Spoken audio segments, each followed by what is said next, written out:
Bom, então nós vamos para esse videozinho dar uma introdução ao pensamento de Marx, um intelectual do século XIX que faleceu em 1883, considerado um intelectual alemão que transitou entre filosofia, sociologia, teoria crítica.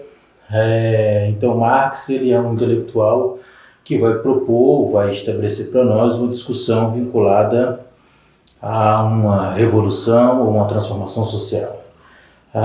No texto do Tose Rodrigues, ele vai fazer o uso do termo emancipação. Bom, mas do que se trata o pensamento de Marx? Então vamos entender essa dinâmica porque para falarmos de Marx, nós temos que retomar nossos diálogos ou as nossas discussões que foram estabelecidos desde a unidade 1 até agora nessa segunda unidade, que vamos encerrá-la discutindo Marx. Bom, então, qual é a grande questão? Então, quando nós começamos a pensar a partir de Durkheim, a grande questão que nos interessava era de caracterizar o Estado como um sujeito. Então, na dimensão de Estado enquanto sujeito, nós temos uma ideia de que o Estado ele é fundador da ordem, no qual existe um processo coercitivo socialmente estabelecido que só o Estado consegue resolver. Então, nós atribuímos ao Estado essa condição de sujeito porque ele garante a ordem e garante o progresso.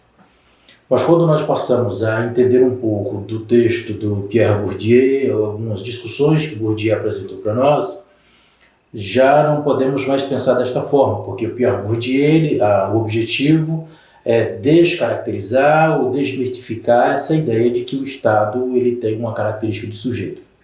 Então aí nós entendemos, ou nós adentramos as discussões nas quais o Pierre Bourdieu vai chamar de agentes do Estado, ou seja, não é? Então, o Estado ele perde essa caracterização de sujeito.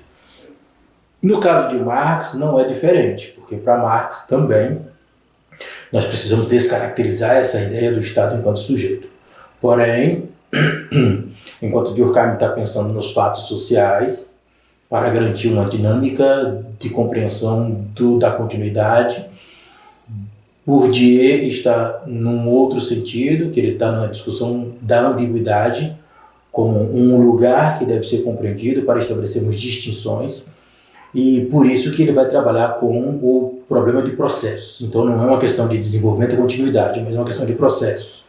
Que isso fica muito acentuado, muito característico em Marx, porque o Marx ele vai dizer para nós, ele vai afirmar que existem na realidade descontinuidades. Então o que Marx está propondo é compreender os modos de produção decorrentes do processo histórico ou na condição humana que nós nos encontramos. E aí o Tose Rodrigues, então, ele classificou dois para poder facilitar. É um texto que não tem complexidade para que possamos compreendê-lo. Então, Tose Rodrigues vai sintetizar, não é para nós, que essa discussão dos modos de produção está em torno do modo escravista, feudal, capitalista, não é? Da escravidão, da servidão e do assalariado. Bom, então o que nos importa é pensar essa sociedade capitalista ou do advento do trabalhador assalariado. Ora, mas para explicar esse texto do Marx, é um texto bem pragmático, um texto bem centrado, não é? Nesse sentido, acredito que é bom fazermos um pouco de apanhado geral, e nesse apanhado geral eu me aproximei não só do texto do Tose Rodrigues, que faz parte da leitura obrigatória, mas também aproximei de textos que não estão elencados aí como leitura obrigatória, mas que acredito que são importantes para contribuir no entendimento do Marx. Então, poderíamos aqui pensar ou dividir o nosso pequeno momento aqui desse vídeo em dois momentos específicos para poder pensarmos Marx. No primeiro momento, essa explanação mais geral da compreensão do pensamento de Marx, claro, sempre uma introdução, nunca uma exploração de fôlego sistemática. Então, para esse primeiro momento, tenho, além do Tosi Rodrigues, que eu já mencionei, tem um filósofo brasileiro chamado José Paulo Neto, tem também um canadense que teve a sua trajetória na Inglaterra, também um filósofo marxista da filosofia analítica, Gerald Cohen, e um húngaro, que é o próprio György Lukács. Bom, então são esses autores que podem contribuir para que a gente pense ou a gente introduza o pensamento de Marx. Não é? Então, para começar, e apresentando um argumento que eu fui retirar no José Paulo Neto, então Paulo Neto ele vai dizer que o pensamento de Marx ele pode ser compreendido a partir de 3 pilares fundamentais. Então, o primeiro pilar, o método dialético. Segundo pilar, perspectiva da revolução. E o terceiro pilar, que é a teoria do valor-trabalho. Então, quando vocês pegarem o texto para fazer a leitura e compreenderem um pouco sobre essa questão da mercadoria em Marx, vamos ver que esse texto está na discussão da teoria do valor-trabalho, que para nós é importante salutar para a gente entender algumas coisas. Não só no sentido do pensamento de Marx, mas também para a gente entender qual é a proposta da disciplina para esse semestre, e assim como também para compreendermos alguns termos que já foram utilizados anteriormente para se reportar alguns movimentos ou alguns elementos da atualidade do Brasil. Então, não podemos esquecer que Marx, então, ele tem como fundamento discutir ou criticar a exploração burguesa. Então, todo o pensamento de Marx é isso. Ele tem essa caracterização de questionar a ordem burguesa. Marx, então, a partir dos anos da década de 40 do século XIX, ele foca a sua atenção necessariamente para compreender a sociedade civil, a relação entre sociedade civil e o Estado. Ou seja, há uma pergunta que precisa ser realizada e que Marx realizou. Quem funda o quê? É o Estado que funda a sociedade civil ou é a sociedade civil que funda o Estado? Marx ele tinha muito bem claro na sua cabeça, nos princípios da sua discussão intelectual ou do socialismo científico, ele tinha muito bem claro de que o Estado depende da sociedade civil e não o contrário. Mas, entretanto, por conta de um negócio chamado ideologia, passamos a entender que o Estado, então, é constituidor da sociedade civil. Logo, a sociedade civil carece ou precisa do Estado. Mas essa é uma lógica que, para Marx, ela é ilógica, ela não tem fundamento. Então, o que nós temos aqui? Então, nós não estamos mais na discussão em torno do conceito de ambiguidade que foi apresentado pelo próprio Bourdieu, mas nós estamos num conceito agora de dialética. Então, por quê? Porque existe uma relação de contradição. A ordem da sociedade burguesa é uma ordem contraditória. Ora, isso vai implicar diretamente na compreensão que nós temos da sociedade. Então, nós temos uma sociedade polarizada. Por natureza, e essa natureza social, claro, para Marx, a sociedade ela é polarizada. Então, nós temos não indivíduos, não são processos de coerção dentro da sociedade na qual nós precisamos de uma instituição que regulamente e ordene isso tudo. Mas é entender que essa ordem instituída pelo Estado como uma ordenação social, ela é na realidade uma justificativa da exploração. Então nós temos um processo de exploração social e que por sua vez Marx vai adotar um princípio de discussão que vai estar ligado ao trabalhador. Por quê? Marx ele quer descaracterizar a dimensão ideológica do Estado. Ele quer propor, ele quer racionalizar, ele quer estabelecer uma discussão teórica e filosófica. Porque para Marx, teoria e prática não se separam. Não há capacidade de separação. Então, nesse sentido, então, alguns intelectuais vão pensar que Marx estabeleceu uma analítica social, entendeu o mundo real da sociedade, ou um discurso do real, se assim eu puder aplicar o termo, claro, para poder falar de Marx, em contrapartida de que existe uma relação ideológica. Então, esse mundo real da análise de Marx foi para compreender que existe um processo ideológico.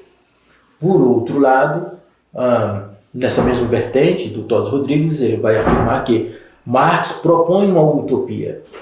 Então nós temos uma relação entre teoria e filosofia. Então nós temos que entender esses lugares de Marx.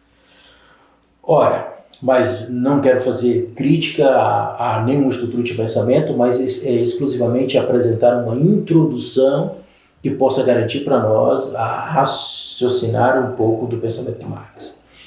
Bom, então como eu já falei, né, Marx então ele tem como uma discussão problematizar o que nós chamamos de ordem burguesa, e aí quando ele se encontra com Engels a partir de 1843, então ele vai acirrar essa discussão em torno da sociedade civil e ele vai fazer todo esse processo para compreender o mundo do capital. Então, se nós temos estágios dos modos de produção, e aí como o Tos Rodrigues tentou classificar como, ou classificou na realidade como escravista, feudal e capitalista, Marx vai afirmar então que no modo de produção capital ou do capital, nós temos uma consistência para compreender uma totalidade. Por quê? Porque o modo de produção do capital, ele é totalizante e ele se tornou universalizante. Então nós temos uma planificação total nesse modo de produção, no qual Marx vai dizer, somente com o advento do capital é que se é possível compreender uma consciência de classe. Aqui marca um ponto importante, que é dizer ou afirmar. Não se trata mais de indivíduos, mas trata-se de luta de classe. Então nós temos duas classes, e essas classes estão em esferas de oposição. Então, nós temos uma classe que detém os meios de produção e uma outra classe que tem a força de trabalho, ou a força de produção. Então, cada uma dessas polaridades sociais, elas possuem princípios e formas e interesses distintos. Bom, nesse quesito é que Marx então vai falar que essa ordem burguesa ela é não satisfatória. Ela é historicamente insustentável no sentido da qualidade de vida ou para compreender as relações materiais da vida. Bom, Marx então está propondo que nós pudéssemos pensar uma sociedade que não fosse regida por um processo ideológico. Então, a ideologia tem uma caracterização em Marx, que é uma caracterização pejorativa. Bom, então o que nós temos? Então, com o advento do capital, nós temos um antagonismo social. São sociedades, são classes sociais antagônicas, porque elas não têm princípios idênticos. Mas, em contraposição, se eu considerar com Cohen, nós vamos entender então que